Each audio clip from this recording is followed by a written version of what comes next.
sa ating lahat, no? At tayo ay nagtitimpla ng kape. Tapos na tayo magpakain at magpainom sa ating mga alagang manok. Yan, at pugo. So, kape-kape. Last day na po ng bakasyon. Actually, matagal ko nang kinonsider na tapos na talagang bakasyon, no? At, yan. Muni-muni. Pahinga, tulog, kain, gagawin natin, no? Wala nang other activities maliban sa pagpapakain at pagpapainom po ng ating mga alaga, no? So may share lang ako, okay? Actually ito naging mindset din ni mama noon, no? Na pag tumanda na, gusto niya na mag-farming ng manok, pato, kambing dahil iniisip niya may pansarili. Ayan, may pansariling konsumo. Ganito po yan, no? Sige, sabihin na nating safe at healthy kinakain mo dahil ikaw mismo nagpapalaki, no? Ikaw ang nagpapalaki. Ang question is, hindi ba napapagastos ka na? Hindi ba napapagod ka, no? Sa pag-aalaga ng mga sinasabi mong pag nag-produce pang konsumo, no? Worth it ba, no? Ito ang tatanungin ko, worth it ba yung gastos at pagod mo, no? Gastos mo sa feeds, gastos mo sa mga materyales, manok, pato, kambing na binili mo, feeds na binili mo, at saka yung mismong mga materyales ng kulungan na pinagbibili mo, no? Pati yung labor, yung pagod sa pagpapakain at pagpapainom ng alaga, worth it ba? Yung presyo nung or yung quality or yung itlog na nakukuha mo sa mga alaga mo, no? O sige, sabihin na nating healthy. Sabihin na nating alam mo yung pinakain mo. Sabihin nating in good condition yung mga alaga mo. Tatanungin natin sila kung worth it ba? Baka mamaya, hindi kayo nagko-compute, no? Dito po sa akin, computed po lahat to, no? Yung cup noodles, ayan, bilang na bilang ko kung ilan yung pinapakain ko dito sa mga alaga natin pugo. Halimbawa dito, doon 4, no? Tapos dito 4 din. Bali, 8 cups. Kinikilo ko po yan at kino-convert ko kung magkano yung feeds nila kada umaga at hapon, no? So, 8 na takal ng cup noodles po. Bali, 16 cups a day ang nakakain po ng mga nandirito, no? Doon sa kabila, 2 takal, 2 takal. 2 takal ng chick booster, ayan, 2 takal nito, at saka 2 takal po nitong Enerto, Hagibis na greens, no? And then kinikilo ko rin po base sa presyo po ng ating patoka, ayan, no? So pag na-compute na natin yung per day, no, ay kukumputin natin yung pang isang buwan nila na pagkain, no? At makikita nyo doon kung ilan or magkano yung figure na kinakain po ng alaga natin, no? Doon nyo po makikita kung worth it ba sa consumption nyo, sa nagagastos nyo, no? Okay? Halimbawa, no, nakapag-produce ka sa isang buwan ng mga 10 tray ng itlog. Tapos, ang ginastos mo naman, libo-libo din. Worth it ba, no? Yung mindset na for consumption sa pagod at gastos mo, no? Baka mamaya luging-lugi ka, no? Ang iniisip mo na lang is masaya ka sa ginagawa mo. Yun po yung mindset na sobrang baba, no? Na masaya ka na lang sa ginagawa mo, no? Kaya ganito ganyan. Pagdating po sa livestock farming, no? Sa pamumuhunan.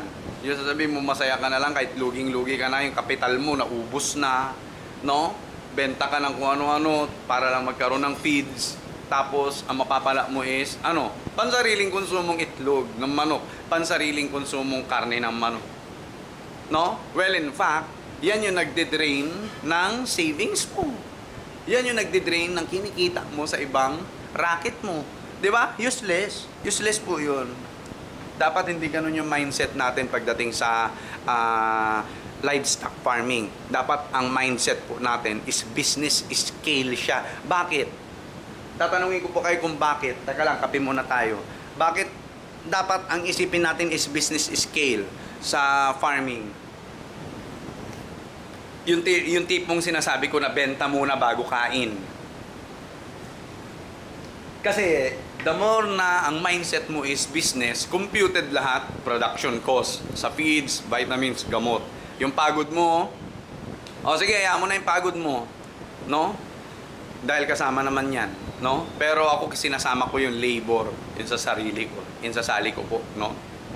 So, bakit benta muna bago kain? Kasi, kailangan mong bawiin at kumita ng pera. Dahil po, ang mahalaga sa panahon ngayon is pera, no? Hindi yung puros saya-saya lang, hindi yung puros kasiyahan lang, hindi yung puros mahal mo lang yung ginagawa mo, no? Dapat natutumbasan din po yan. May return of investment po siya, no? Na meaning, napapalabas mo yung pinamuhunan mo sa feeds, vitamins, gamot, labor mo sa sarili mo, at kumikita ka, no? So, ngayon ko lang masasabi po na talagang kumikita po ang quail farming business po, no? Quail farming business. And then, ayan na. Pag napalabas mo na lahat yung kita, tapos tumubo ka na, no? Actually, yung tinutubo ko na po ngayon sa quail farming natin is nasa 3,100 pesos na po, no? Hindi. 2,800. Tapos nabili na natin yung feeds nila na 1,600 pesos. Plus, may 2,800 tayo. Tapos, kapag may bumili, 50 pieces, 100 pesos, 2,900, no? 2,900 na po yung linis natin sa kanila, sa mga pugo po natin. At may ilang araw or linggo pa itong feeds po nila. Ayan, meron pang sobra dyan, ang dami pa niyan. Puno pa to. So, kita na po natin lahat to.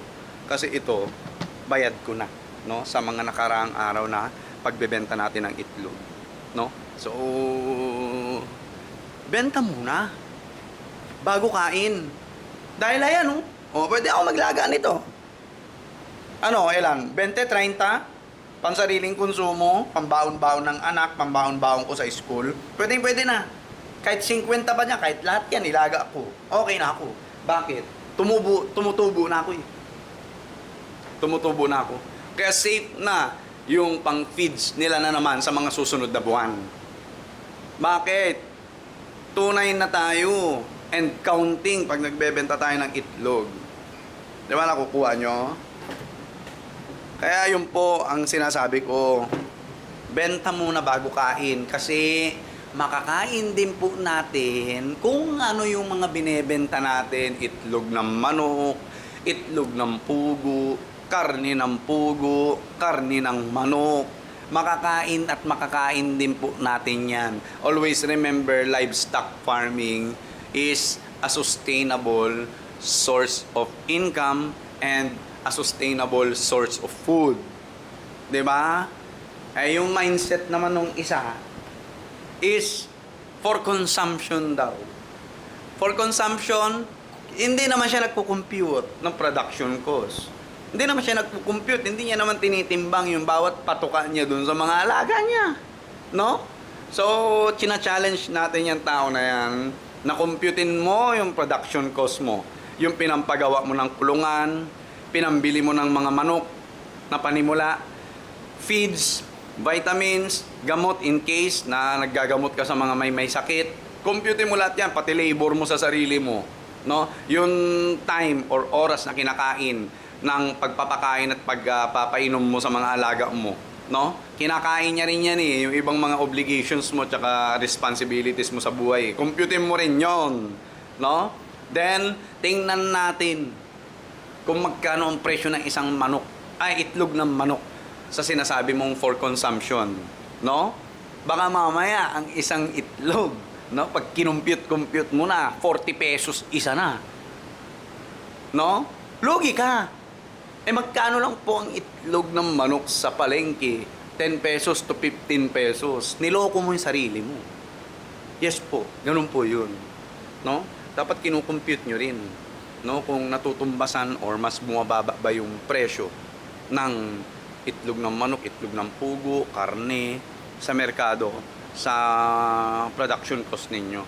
Kasi kung hindi nyo kukomputin yan, uubusin nila yung resources mo. uubusin nila yung resources mo. Tayo nangyari sa atin yan kasi pinili naman natin na magparami muna. Ito pa ang sinasabi niya, no? Dapat daw kasi hindi rin breed ng breed. Oh, di ba? Ito, sasabihin ko sa iyo, ha. Nag-breed ako na nag-breed ng manok hanggang sa mamit ko yung Pag hindi pa malambot, dagdag ka lang ng dagdag ng tubig. hanggang sa mamit ko po yung 500 heads, tsaka ako nagbenta. No? And kumita tayo doon. Kung di ako nagkakamali is 15 to 20? 15 to 20, hindi. Around 20 to 30,000 po ang kinita natin. Yes po, no? Minsanan ng hirap, minsanan ng lahat, no? Tapos, winipe out ko sila. Nakabili tayo nito, mga pugo. Nakabili tayo ng feeds, no? Tapos, nakabili tayo ng ibang materyales, konting materyales sa mga panabong natin. At may savings na sila. At may savings na po sila. May hydroponics pa tayo, no? And may savings po sila. Dire-diretso na yung pasok ng pera sa atin. Bakit? Kasi, one time, big time yung ginawa natin. Sabi ko, pag ito binenta ko lahat, dapat may ipapalit ako dito na livestock rin siya, pero araw-araw ang bigay ng pera. Kako nag-isip ako. And quail is the best choice, no? Siya yung best alternate sa manok, no? And tingnan nyo naman, nakikita naman. Nakakatuwa, di ba? Ayan, oh. Ito mga to, kita na natin to. Wala nang duda po to. Wala nang duda. Yan yung mga yan, no? Okay? No, nasa 2.9 na tayo. No? Sabi niya, pang-konsumo lang daw. Okay, ito, ikukonsumo ko na. Kumikita na ako eh. Safe na yung feeds nila. Safe na yung feeds nila sa susunod na buwan. At kumikita ako dire-diretso araw-araw dahil meron akong araw-araw na koleksyon. Kakainin ko na to. O, di ba? May pang-konsumo na. Ganon din po yun. Kasi yung mindset nung isa, palpak po, boy. Palpak talaga. No? Hindi nagko-compute yun, malamang. Hindi siya nagko-compute. Malamang na malamang is luging-lugi siya. No? Luging-lugi siya sa sinasabi niyang pang-konsumo niya. Oo. Dahil hindi siya nagko-compute ng production cost. Hindi yata nagtitimbang ng mga feeds. No? Tapos, titimbangin niya, tapos kung magkano yung per kilo ng feeds na yan, ito times mo lang. Baka hindi siya nagko-compute ng ganun. Puro pakain lang. Wala po, mahirap po yun. No? Kaya yun po ang sinasabi ko. No? Ayan, mag-aadobo tayo ng baka. Ayan, okay? Mag-aadobo po tayo ng baka. Hihinaan lang natin to. So yun po yun, yung gusto kong i-point out doon sa tao na hindi naman nakakaintindi. Wala. Tapos mas magaling pa sa'yo. Akala mo dumadaan siya sa business scale na ganito. No? Tapos hindi naman nagko-compute ng production cost. No? Akin dito, timbang na timbang po ang pagkain yan. Alam ko po kung magkano ang kanilang nakukonsume na feeds sa isang buong araw at sa isang buong buwan, no? So magre-recompute na lang po ulit ako pag nadadagdagan yung population ng ating alaga. Katulad po niyan, magpaparami tayo ng pugo. Recomputation po yan. No, recomputation po yan lang sa lahat. No, yung feed cost, vitamins, gamot, yung labor ko sa sarili kung gaano ko kahirap na nagpapainom, nagpapakain sa kanila, gaano yung time na naigugugol ko sa kanila, dapat sinasama nyo po yun sa pag-determine ng price ng itlog or ng kung anong produkto na ginagawa po ninyo. Ganon po yun, no? Kasi kung hindi kayo nagko-compute, hindi nyo alam. Kung kumikita ba kayo, nalulugi na kayo. Tapos sasabihin niya, pang sariling konsumo. Ay, good luck, boy. Magkaiba tayo kasi ako gusto kong kumita. No? Yeah, diyan mo makikita yung mga tao na mababa ang thinking talaga. No? Mababa ang thinking.